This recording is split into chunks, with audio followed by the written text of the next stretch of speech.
Welcome to Nasdaq TradeTalks, where we meet with the top thought leaders and strategists in TradFi, digital assets, technology, and financial planning. I'm your host, Jill Malandrino, and joining me on the desk at the Nasdaq market site is Stephanie Miller, CEO of Hazeltree, Emily Steele, President and COO of Savana, and Chelsea Mattias, partner at Capco. National Financial Literacy Month is recognized each year in April to raise public awareness of the importance of financial literacy and maintaining smart money management habits. Our panel joins us to discuss how technology keeps driving change in financial services and how their career arcs have evolved and are still evolving because of it. Ladies, it is great to have you with us. Welcome to MarketSite. Welcome to Trade Talks. Let's go around the horn here, give the audience some context. Stephanie, tell us about Hazeltree. So Hazeltree is a global fintech firm. We focus on portfolio finance, we focus on treasury, liquidity, and our client base is really in the alternatives market, hedge funds and private equity. And Emily, where does Savana sit? So we are a technology company focused really on a bank's operations, streamlining processes, as well as improving customer experiences from creating the right friction in those experiences. Right. And finally, Chelsea, Capco. Capco is a global management consulting firm as well as technology consulting focused on driving transformation in a complex space. We focus purely on financial services and energy. Let's talk about the evolution of the industry. Chelsea, how are regulatory changes and what we're seeing happening with technology changing the space? Yeah, I mean, listen, I think we're living in a day and age where everybody, in financial services needs to be a technologist. And technology is at the helm of what we do day to day. That obviously is going to spur a lot of regulatory change. And there needs to be very precise decisions made around the risk that implementing technology, specifically we'll talk about Gen AI, et cetera, and how that is going to impact business operations, clients, and drive optimization and do all the positive things that we want it to do. Yeah, and Stephanie, technology certainly has changed the industry, even when you think about it continues to drive change, but also scale. Certainly, so it drives scale. It takes the complexity out of the equation, so it allows, at least in my client base, they're super complex. Hedge funds and private equity funds have super complex strategies, and technology drives the simplicity and the control around those strategies. So you can't execute if you can't control what you're doing. So over the last 20 years, you really see the scale and then the control and the delivery of what technology has been able to achieve. Mm-hmm. And Emily, I would argue the customer experience has really been something that's discernible in terms of the evolution. Yeah, I couldn't agree more, Jill. And from my perspective, whenever we look at the evolution of financial services, it all centers around the customer experience. Even though banks are certainly looking to bring new products and add new revenue, at the heart of it, it's about maintaining relationships in the vastly competitive space that they're in right now with fintechs coming in and having an opportunity to offer very similar services. Banks need to have an opportunity to be able to continuously bring that relationship high touch. We started out as a branch banking system and then moved to call centers and ultimately now our self-service. There's still an opportunity to really bring that back to a high touch, innovative branch experience at the same time. How's client demands shifting? I really think that it's shifting as a result of digitalization, right? Self-service, everything now. We as consumers or businesses, we really expect that instant gratification, and banks have to evolve to that as well. While we've got online apps and online banking, we still have an opportunity to bring more self-service and lifestyle into the consumer and bankers' hands. However, we also have to figure out how do we bridge that with the assisted channel, right? Self-service and assisted still need to be brought together so that you get that high touch and can maintain the relationships. So intelligent self-service. Yes. High touch, so you feel like you're being taken care of, but it's still self-service. Exactly. Sure. Empower me, but let's still have a relationship. Yeah, empower me, but don't make me feel like you've dumped it on me. Exactly. Yeah. Yeah. And that's what's so interesting about the fintech space. Traditional banking as an example, these are the products that we think you need, whereas the customer is really driving the narrative in the fintech space, is what it sounds like to me. Yeah, and I think we see a lot of that specifically in the advisory side of the business, right? So we partner with fintechs like Hazeltree and Savana to support their marketing in the industry, but also to help marry our client demands with what these fintechs are bringing to the market. And I think when you look at like the history in terms of what fintechs have been able to provide most recently, in very niche areas, it's being able to provide more accessible access, and it's providing more opportunities for others to break into what has been a very exclusive market from a financial services perspective. Yeah. We're asking the questions about fintech. We also should ask the questions about data. So the fintech that delivers the data so that you could power the decisions that you need to make. In my firm, that's critical for my clients to get that data real time, near real time, on their desktop in a way that's digestible. So intelligent self-service. Yeah, I also think there's a marriage happening when you were talking about fintechs, Chelsea. There's a marriage happening between banks and fintechs, and it's becoming very much a partnership now. There was this fear for a long time of fintechs, taking the business, and now there's a collaboration in the industry that's starting to happen. And I think you're exactly right, bringing that data and figuring out how we marry that to serve up the right data at the right time. Right. Yeah, it's interesting. Even in the course of the coverage that we do here on Trade Talks, it's no longer an us versus them story, right? The smaller fintechs have the ability to bring that technology and marry it with the larger institutions so that you have the scale there.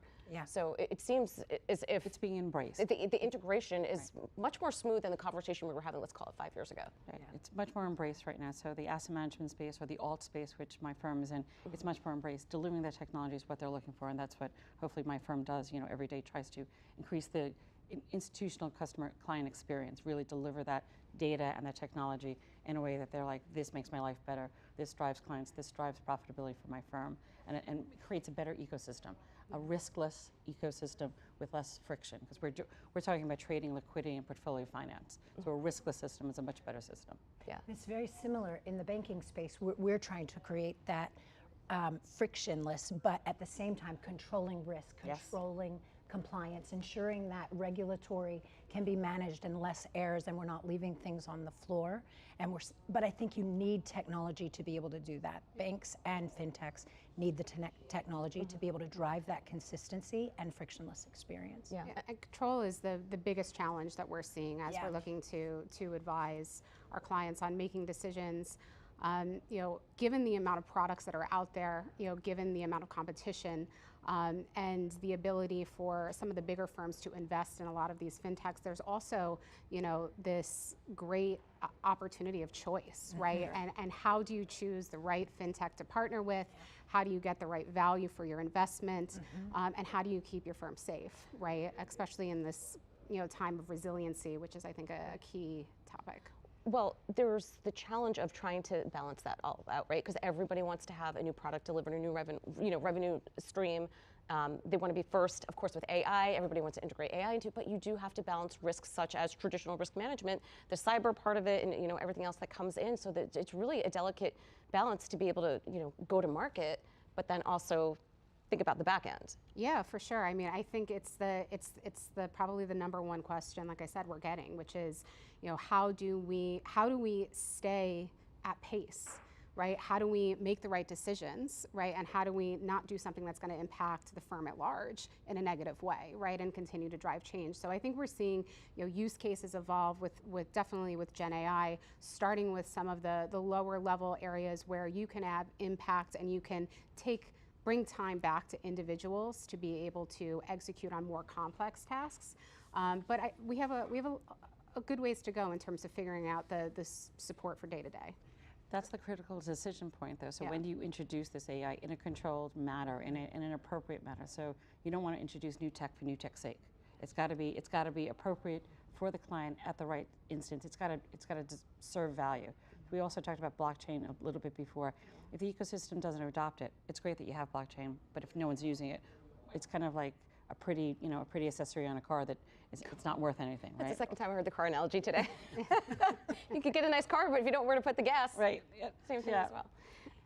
I completely agree. I think AI is also about making sure we know what problems we're solving in the market. Yeah, agreed. Yeah. And you were talking about productivity and process, and I think there is a movement right now, particularly in financial services, to really improve efficiency and scalability, and I think AI can help with that. Of course. But in the bank world, I think we really need to understand what problems from an AI problem or perspective are we really trying to solve for, because everybody's watching their dollars and their investment today, so we don't want to just I love the way you put it. We don't want to just build technology for the sake of building it if we don't know what problem we're solving. Correct. Yeah. Well, let's talk about that more, and not even just your career arc. I would argue we're not even at the top of the arc yet, but let's call it career arc, industry arc. You know, how, Stephanie, how have you seen that evolve because of technology? I mean, think about your career when you started. 20 plus years Yeah. ago. I'm told I'm not allowed to say 30, so 20 plus. Look, started back in the day when there were trade tickets, right? That's scary and ridiculous. And then there was the internet bubble. It burst. It created. So now there was data all over the place. Then we had the credit crisis. Now we have all sorts of complexity. Hedge funds, private equity, they're all searching for complex structures to make more IRR. So the tech has driven all of that the whole time, right? Everyone remembers Y2K when we were really afraid the banks were going to collapse and money was under your mattress. And I lived through the day where euro became the euro and every system had to be converted. So I've been lucky enough to be in those moments in my career that shaped it to see the new tech or the new market infrastructure evolve, and the tech almost catches up. Now we've got to figure out that kind of next step. We've got obviously digital currencies out there, which is kind of an alternate economy. What does the fintech intersection of that look like? So, you know, the arc has been super interesting. You're catching up and staying ahead and being on top of the appropriateness of control, balance, and delivering simplicity. So complex investments, delivering simplicity with the least amount of risk possible, and infrastructure risk, right? I mean, we don't want another credit crisis of 2008. No more boxes of upticks, right? Correct, absolutely, absolutely. Old trading floor joke. Yeah. Yeah. So, you know, Emily, from your perspective, because you're ingrained really with the, I guess, more traditional financial services and watching that evolve, right? Yeah, my career's been very interesting. I think that in watching all of the evolution of banking and all of the evolution of technology, for me, one of the things that I've learned through all of that, very similar, Y2K, watching the euro come to be, all of those same things, is I think today we're in a day and age where it isn't about the big idea. It's about really stepping back and making continuous progress. In our world, it was all about big bang conversions and things like that. Now it's about progressively renovating and getting early and often wins out there versus just one thing in 5 years, but instead let's actually have successes early and often. So I feel as though I'm stepping back from trying to find the utopia of the one thing that solves it all and looking for early and often. Yeah. And when I think about my arc or continuing to go up the arc, we're all on the way up. We're all on the way up. We're all going up. But you know, from a consulting perspective, the heart of what we do is provide expertise, right? And we started as a management consulting firm providing expertise in financial services. And the reality is today there is no business strategy without a technology strategy associated with it.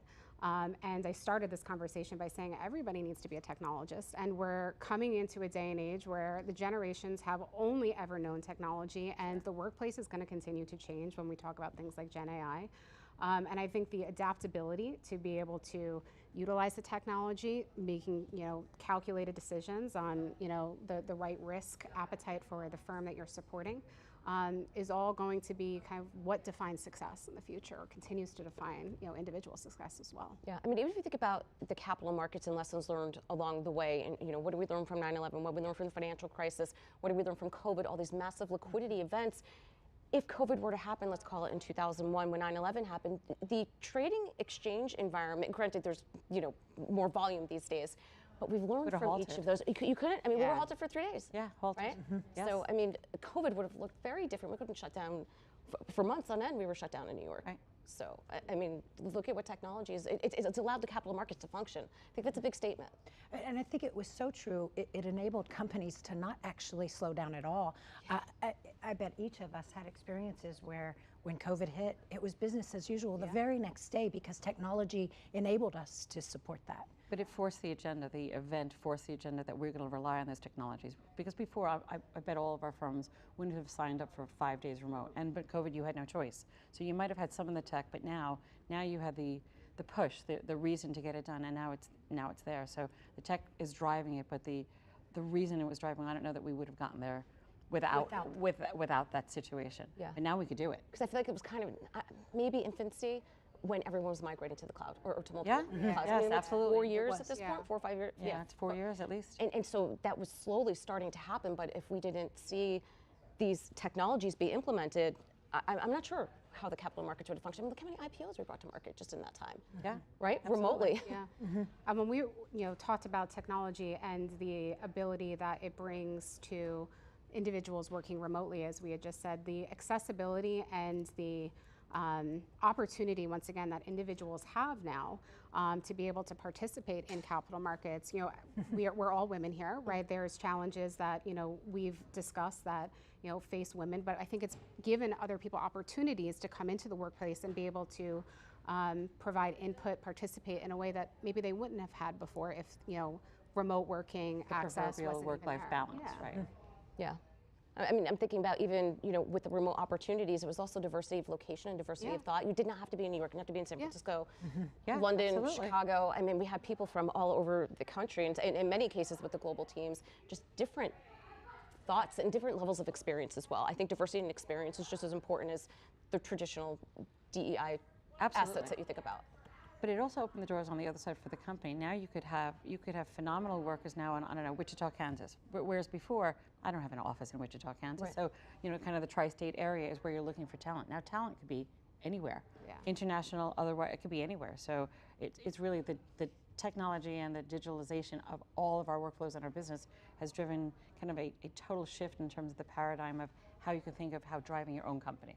Like we talked about, you just returned home, you could work from anywhere, and you could still be as successful and fantastic as you are. Yeah, and I think it also, it really supports then exactly what we saw in the sort of arc of financial services, right? Everything began to become self-service and digital, and work has become the same, right? Yeah, absolutely. Trust me that I can still Give me the perform. tools. Give me the tools, right. and I can get it still done. get it done. Right. Yeah, exactly. Yeah, we're even seeing, in the infancy of AI tools being available to us, how it changes, especially in financial services. Yeah.